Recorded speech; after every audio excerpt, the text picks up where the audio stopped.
Infraestructura y cobertura educativa, parte de la titularidad con la que presenté el programa esta mañana, pero hay un elemento bien importante y me llamó mucho la atención, el espacio que ocupó durante el discurso inaugural de su primer año de segundo mandato del presidente, en la que hacía énfasis al tema de la educación en particular. Sí, sí, yo creo que es importante que evidenciáramos que el presidente de la República pues tomará en cuenta el sector educativo como una de las apuestas más importantes de un gobierno que está, digamos, poco a poco llevando a cabo también no solo la infraestructura como un tema prioritario, sino también una reforma educativa que también nos trae no solamente una remoción de contenidos, sino también de un pensum de asignaturas que pues va cambiando poco a poco como la educación lo es. Yo creo que es importante, Ernesto, aquí poner en perspectiva que, como dijo Sócrates, ¿verdad?, solo existe un bien, el conocimiento,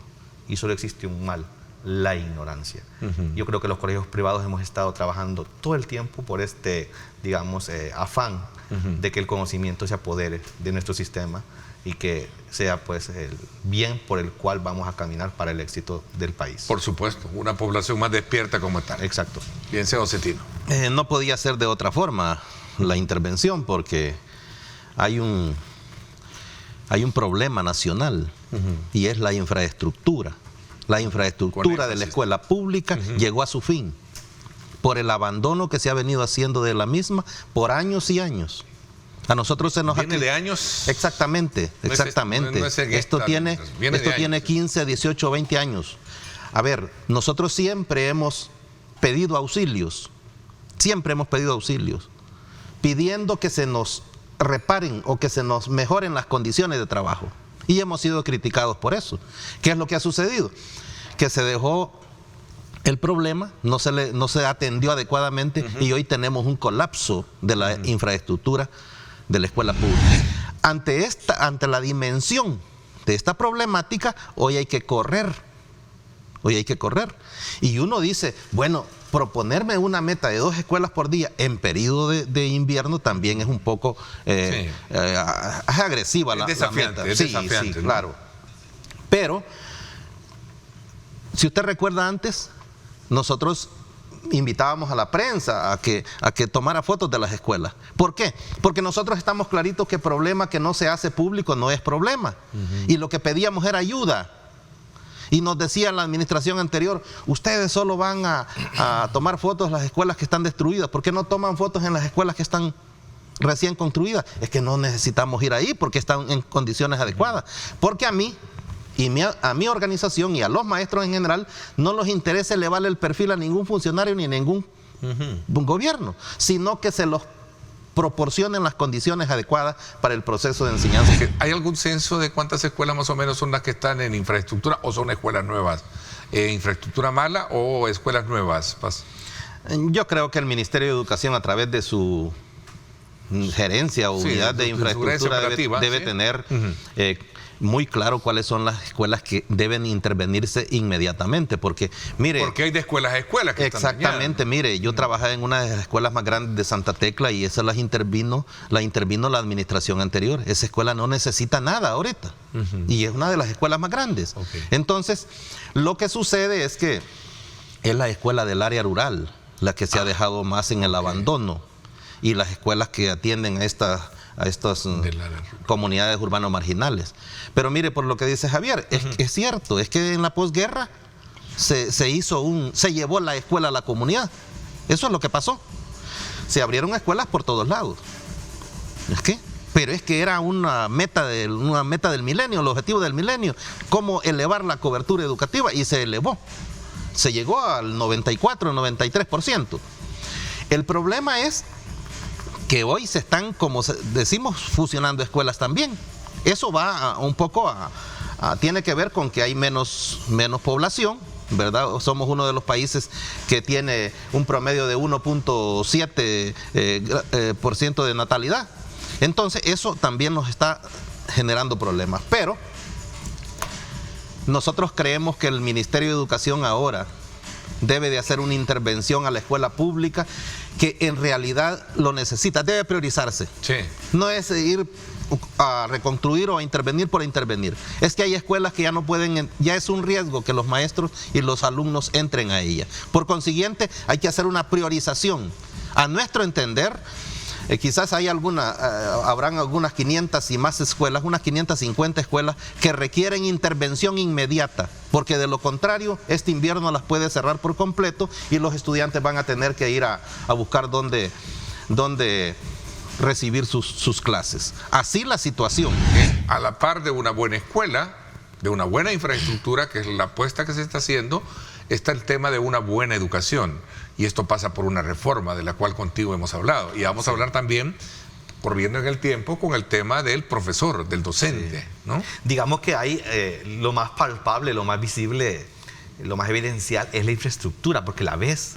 Y te parece agradable ver cambios y colores y diseños de nuevas escuelas, infraestructura. Pero también esto no sería, digamos, un éxito como sistema educativo si no le llevas una reforma educativa más integral, en donde también se está tocando el tema, por ejemplo, de primera infancia, en donde le estás dando importancia a la edad de lo primero, pues, ¿verdad? Luego, pues, la reforma curricular, que también es un tema sumamente importante, no solamente tener una nueva escuela, no solamente darle prioridad a la primera infancia, sino también tener un nuevo diseño de los contenidos y estar más a la vanguardia, digamos, de los avances que debe de tener la educación en el país, porque es una educación dinámica. También el tema, por ejemplo, del acompañamiento en fortalecer, digamos, al sector docente en temas de capacitaciones, adiestramientos y ponerlo más al día con el uso de las tecnologías, servicios de aprendizaje, etcétera, etcétera.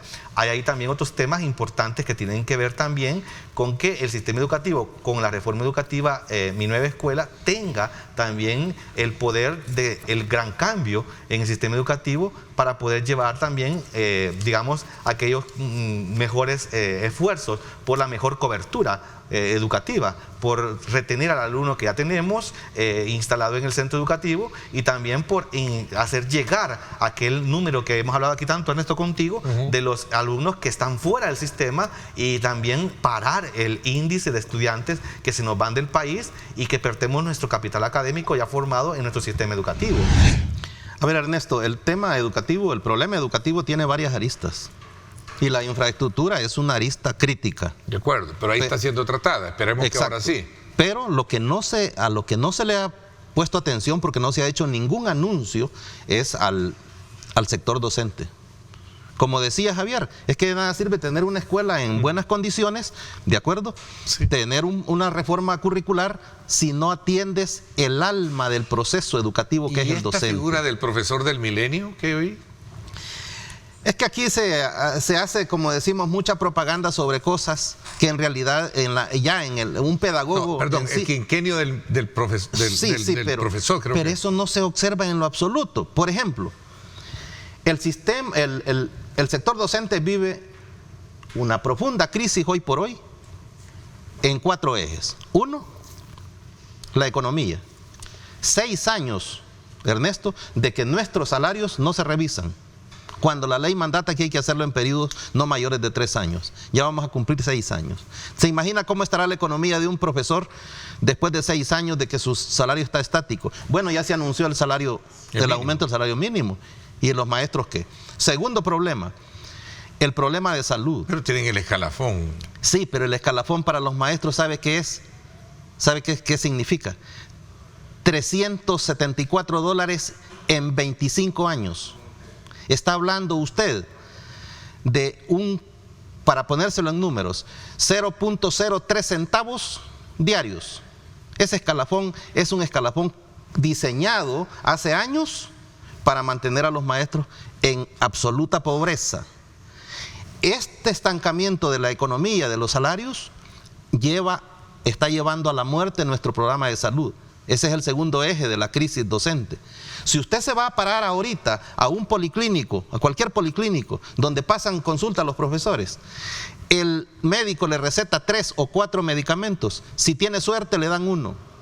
O sea, como nosotros no podemos inyectarle más dinero a través de nuestros salarios al programa, el programa se está muriendo. Las pensiones, Ernesto, es el tercer eje. Desde luego, el plan de seguridad vial contempla una serie de acciones que buscan ordenar, reducir muchos aspectos importantes. Un balance, ¿cómo está hasta este momento la ejecución del mismo? ¿Qué resultados se tienen? ¿Y cómo se puede de alguna manera percibir o visualizar esto a la hora de salir a la calle? Sí, bueno, hay diferentes acciones que se están realizando. Sabemos que el tema de la seguridad vial es un problema estructural, se necesita abordar desde diferentes frentes, empezando desde la educación, ¿verdad? La educación desde los más pequeños. Nosotros esta semana de la seguridad vial hemos estado realizando diferentes actividades en muchos centros escolares. Hemos estado también trabajando con el Ministerio de Educación para poder actualizar la currícula de los estudiantes y que incorpore elementos de seguridad vial. Recordemos que los niños van a ser en un futuro los conductores que vamos a tener en nuestras calles. Pero asimismo se tienen diferentes planes, diferentes actividades, campañas de concientización, controles que se realizan y obviamente toda la batería de reformas que se han hecho para poder tener un impacto positivo en los temas de siniestralidad vial. Hemos visto resultados, se han tenido resultados. Nosotros si comparamos las cifras del año 2024 con el año 2025 o incluso si lo veíamos hacia atrás, ¿verdad? El histórico, veíamos que tanto siniestros como los fallecidos siempre iba en incremento. Claro, es un poco complicado reducir la cantidad de siniestros cuando se tiene mayor cantidad de vehículos año con año.